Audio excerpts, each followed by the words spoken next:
Hello， 大家好，我係頂峰翡翠何生啊。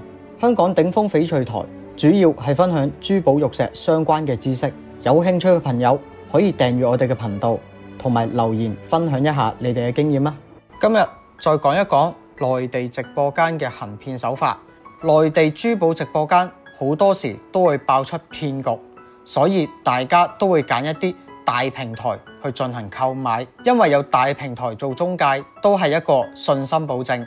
今日要講解嘅騙局內容會有啲長，但係呢種佈局適合於各行各業，公開出嚟都係想大家對內地任何買賣嘅平台都有所警惕。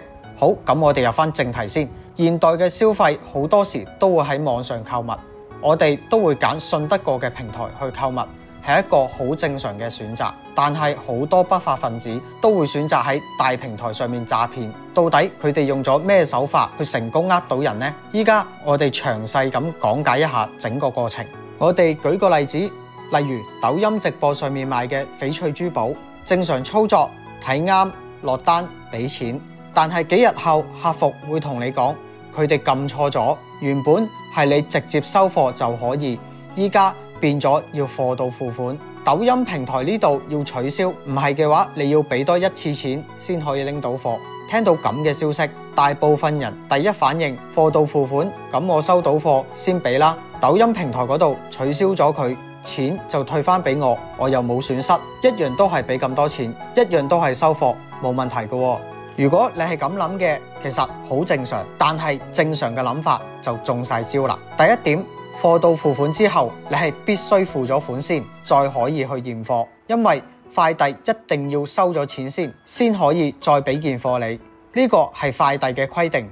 第二點，貨物有問題，同直播間入面嘅唔一樣，甚至直接收到 BC 貨。謹慎嘅你會喺收貨站入面開箱，甚至當住快遞員個面拍埋開箱影片，全部證據顯示你冇換貨都好，當場喺快遞中心你都係退唔到貨，因為錢係快遞站代收嘅。你依家要做嘅係退錢退貨，同賣家溝通協商。由呢一刻開始，賣家搖身一變成咗騙子，退貨退款當然係冇可能噶啦。有一單詐騙成功嘅案例，呢一刻有好多人會突然間反應過嚟，點解冇可能啊？何生，你唔好喺度危言聳聽喎，我揾翻官方嘅平台去投訴同退款咪得咯。去到呢一步，你再睇翻成件事情嘅發展經過，喺大平台上面嘅交易已經取消咗，呢個情況下，任何大平台都唔會承認你呢一單嘅交易。仲未睇得明嘅朋友仔，呢度暫停一下，我哋睇翻個流程，慢慢去拆解一下點解各方面都唔會負責任去幫你解決。表面上你喺一個發展成熟而相當穩陣嘅大平台上面購物，但係因為商家撳錯掣，變成貨到付款，而你作為買家取消咗喺平台上嘅交易，變成咗一個私人買賣，貨到付款。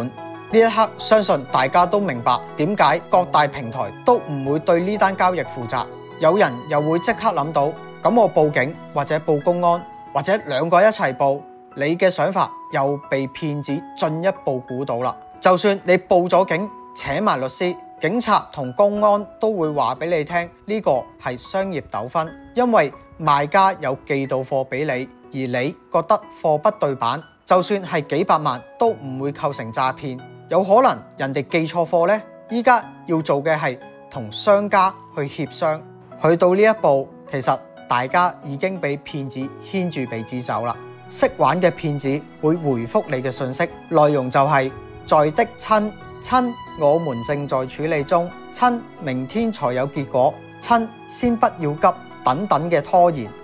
呢個拖延策略係非常之有效嘅，因為如果佢唔覆你，金額大嘅話可以構成詐騙，但係佢覆你就證明佢處理緊。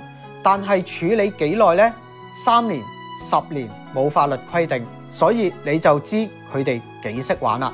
其實去到呢一步，好多人都會打算放棄噶啦。幾千幾萬蚊由佢啦，同佢喺度嘥時間，不如努力啲揾錢，冇咁嬲。騙子又成功騙咗一單啦。睇到呢度，你哋就以為我哋嘅影片完結啦？當然冇咁簡單。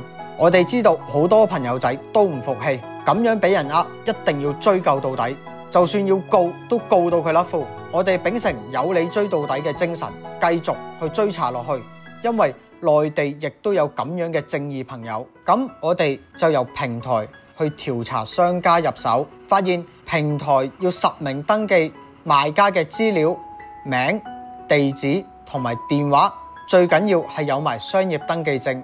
我哋有晒呢啲資料之後，下一步梗係去當地揾人啦。當你揾到嗰個人嘅時候，你又會發現騙子又早一步估到你嘅行動，你又俾佢反將一軍。